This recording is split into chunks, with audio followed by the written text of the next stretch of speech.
નમસ્કાર મિત્રો, ફરી એકવાર આપ સર્વેનું હાર્દિક સ્વાગત છે આપણે યુટ્યુબ ચેનલ યુનિક ઇન્ફો 1365માં।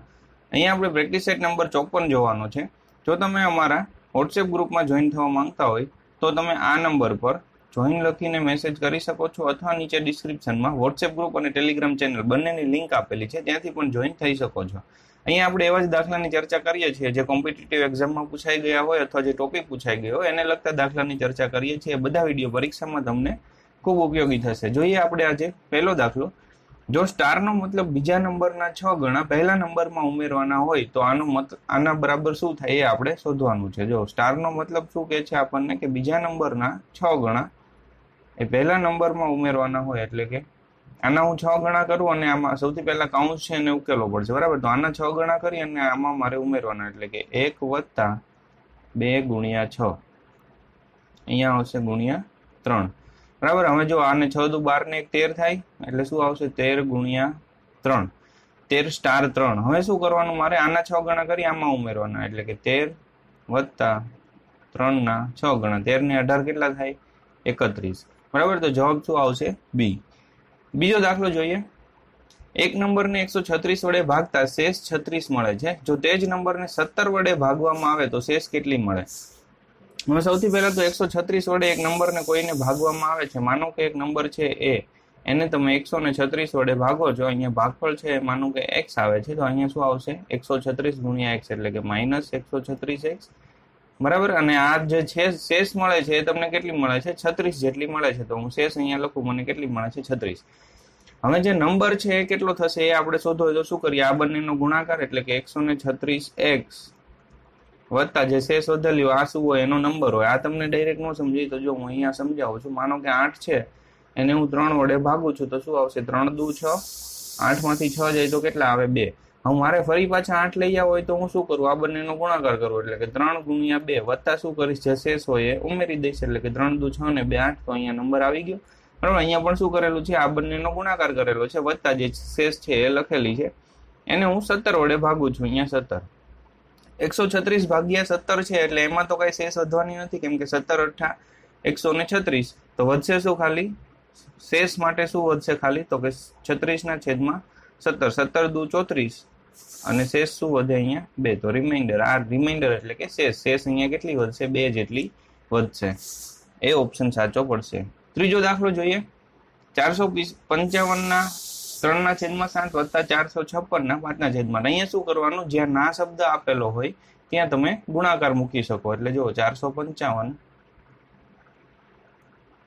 એના આપણે 3/7 લઈએ, વત્તા 456 એના લઈશું 5/8।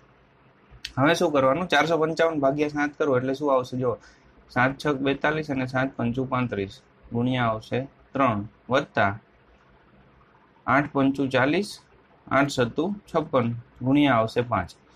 હવે જો અહીંયા શું થશે, તો કે 5 ગુણ્યા હું 3 કરીશ, એટલે એનો છેલ્લો આંકડો શું આવશે 5 આવશે, બરાબર। એકમનો આંકડો શું આવશે 5, વત્તા અહીંયા 7 5 35 કરીશ, એટલે છેલ્લો આંકડો શું આવશે 5, 5 ને 5 શું થાય 10, એટલે જવાબ જે હશે એમાં છેલ્લો આંકડો શું હશે, મીંડું હશે। એવા ઓપ્શન કેટલા આપેલા છે, એક જ ઓપ્શન આપેલો છે, તો ડાયરેક્ટ તમે ડી ટીક કરી શકો, અહીંયા બીજી કઈ ગણતરી કરવાની જરૂર રહેતી નથી। માનો કે 0 જે પાછળ આપેલા છે એવા 2 ઓપ્શન હોત તો શું કરશું, તો આનો સરવાળો આપણે કરવો પડે, પણ અહીંયા તો શું છે, પાછળ 0 આપેલો હોય એવો એક જ ઓપ્શન છે, અને અહીંયા આપણને ખબર પડે 5 તરી 15 અને 7 5 35, એટલે છેલ્લો આંકડો છે 5 ને 5 10 થઈને શૂન્ય જ આવવાનો છે, એટલે કે ડી ઓપ્શન છે એ સાચો પડશે। ત્રીજો દાખલો જોઈએ। રામ અને મોહનની ઉંમરનો ગુણોત્તર 4/5 છે, અને રામ અને અનિલની ઉંમરનો ગુણોત્તર 5/6 છે। જો ત્રણેયની ઉંમરનો સરવાળો 69 વર્ષ હોય તો મોહનની ઉંમર શોધો। હવે અહીંયા જો, અહીંયા પણ રામ આપણને આપેલો છે અને અહીંયા પણ રામ આપેલો છે, તો બંનેમાં રામની ઉંમર છે એ હું કોમન કરી નાખું તો હું એ રેશિયો છે એને 3a/b/c ના સ્વરૂપમાં લખી શકું। અત્યારે શું છે 2 છે a/b, મારે એને a/b/c ના સ્વરૂપમાં લખવો હોય તો શું કરવું પડે, તો રામ જે છે એની ઉંમર મારે બંનેમાં સરખી કરવી પડે, અથવા તો જે કોમન આપેલું હોય એની ઉંમર મારે સરખી કરવી પડે। અહીંયા જો રામ જેમ મોહન, અહીંયા r/m બરાબર શું આપેલું છે, તો કે 4/5, તો હું અહીંયા લખું છું 4/5, અને પછી અહીંયા રામ જેમ અનિલ શું આપેલું છે, r જેમ કેટલું આપેલું છે, એ આપેલું છે આપણને 5/6, બરાબર। હવે શું કરવાનું છે મારે, તો કે આપ જે 4 અને 5 છે એ બંનેને મારે સરખા કરવાના છે, બરાબર. અહીંયા 4 છે, અહીંયા 5 છે, બંનેમાં આર આર કોમન છે, એટલે આ બંનેને હું સરખા કરું તો હું આ જે છે એને આર જેમ એમ જેમ એ ના સ્વરૂપમાં લખી શકું, બરાબર. તો અહીંયા જો હું 5 વડે ગુણીશ તો આ રેશિયો શું થઈ જશે, તો અહીંયા હું લખું છું એમ જેમ આર કરું છું, બરાબર. એમ જેમ આર એટલે કે આનું ઉલટું, અહીંયા આર જેમ એમ હતું એની જગ્યાએ એમ જેમ આર કરું છું. હવે મારે અહીંયા 4 છે, અહીંયા 5 છે, બંનેનો હું લસા લઉં તો શું આવશે, 20 આવશે. તો અહીંયા મારે 20 કરવું હોય તો શું કરવું પડે, બંનેને મારે 5 વડે ગુણવું પડે. એટલે સૌથી પહેલા એમ ની ઉંમર લખીએ, એટલે 55 કેટલું થાય 25. અહીંયા હું આર ની લખું છું તો 5 ચોક શું થશે 20, બરાબર. આ તમને સમજાણું હશે. શું કરેલું છે આપણે, એમ જેમ આર લઈ લીધું, કેમ કે આર અહીંયા કોમન છે અને અહીંયા, તો એમ જેમ આર જેમ એ ના સ્વરૂપમાં લખવું હોય મારે આવી રીતે લખવું પડે. અહીંયા આવશે 5 જેમ 4. હવે મારે જો અહીંયા આર બરાબર 4 છે, અહીંયા 5 છે, બંનેને સરખા કરવા હોય તો બંનેનો લસા કેટલો થાય 20. તો આને હું પહેલા તો 5 વડે ગુણી નાખું, એટલે અહીંયા જો 20 આવી ગયા. હવે શું કરવું, અહીંયા મારે 20 કરવું હોય તો 4 વડે ગુણી નાખું, તો અહીંયા આવશે આર જેમ એ બરાબર 20 અને અહીંયા આવશે 6 ચોક 24. તો હવે હું આવી રીતે લખી શકું, એમ જેમ આર જેમ એ બરાબર, અહીંયા બંનેમાં 20 કોમન થઈ ગયા, એટલે હું આવી રીતે લખી શકું 25 જેમ 20 જેમ 24. હવે આપણને એવું કીધું છે ત્રણેયની ઉંમરનો સરવાળો 69 છે. આ ત્રણેયની ઉંમરનો હું સરવાળો કરું, માનો કે આની ઉંમર છે 25x, આની 20x અને આની 24x. હવે હું ત્રણેયનો સરવાળો કરું એટલે 20 તરી 60 અને 5 65 ને 4 69, એટલે x બરાબર શું થાય 69x. ત્રણેયની ઉંમરનો સરવાળો 69x બરાબર કેટલા થાય 69, તો x બરાબર શું થશે 1.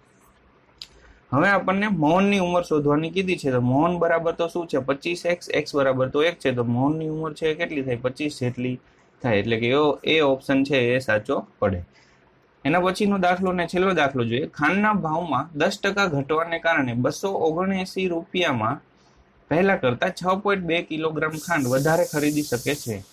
જો મૂળ કિંમત અને ઘટેલી કિંમતનો તફાવત શોધો. હવે અહીંયા 10% ખાંડનો ભાવ ઘટે છે, એટલે હું ખાંડની કિંમત છે એવી રાખીશ કે જેથી કરીને મને પોઈન્ટમાં જવાબ ના આવે, કેમ કે પોઈન્ટમાં આવે તો ગણતરી થોડી કોમ્પ્લિકેટેડ બને. એટલે હું ખાંડનો ભાવ x રાખું તો 10% ઘટે છે એટલે કેટલો થાય 0.9x. એની કરતા હું ખાંડનો ભાવ છે અત્યારે હાલનો એ માનો કે હું 10x રાખું, 10% ઘટે છે એટલે 10x ના 90%, તો કેટલા થાય 9x થાય. હવે શું કહે છે 279 રૂપિયામાં, અહીંયા હું લખું 279 છેદમાં આવશે 9x, એટલે કે આ જે નવા ભાવથી જે ખાંડ ખરીદાય છે ઓછા 279 છેદમાં આવશે 10x. જૂના ભાવથી જે ખાંડ ખરીદાતી હતી એ આ જે ખાંડ ખરીદતા હતા એના કરતા આનાથી જે ખરીદાય છે કેટલી છે 6.2 જેટલી વધારે છે. હવે 9 થી ભાગ ચાલશે, તો અહીંયા હું 9 થી ભાગ ચલાવું તો અહીંયા આવશે 9 તરી 27, 9 એકા 9 ઓછા અહીંયા 10 થી હું ભાગ ચલાવું તો શું આવશે 27.9. હવે જો બંનેમાં x કોમન છે અને હું આ બાજુ જવા દઉં એટલે અહીંયા આવશે 6.2x.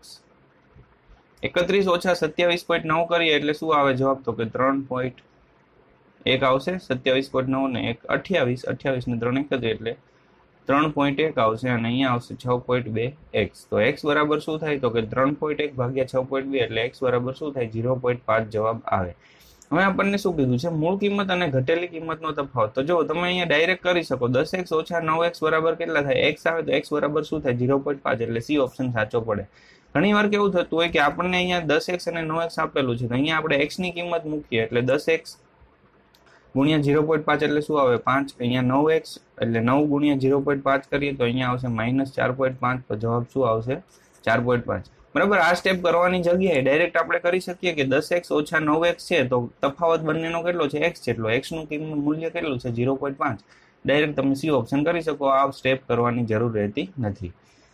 મિત્રો આપણે આ વિડીયો જોયો એ બદલ આપ સર્વેનો ખૂબ ખૂબ આભાર. વિડીયો આપને પસંદ આવ્યો હોય તો પ્લીઝ લાઇક કરી આપના મિત્રો સાથે શેર કરવાનું ના ભૂલતા.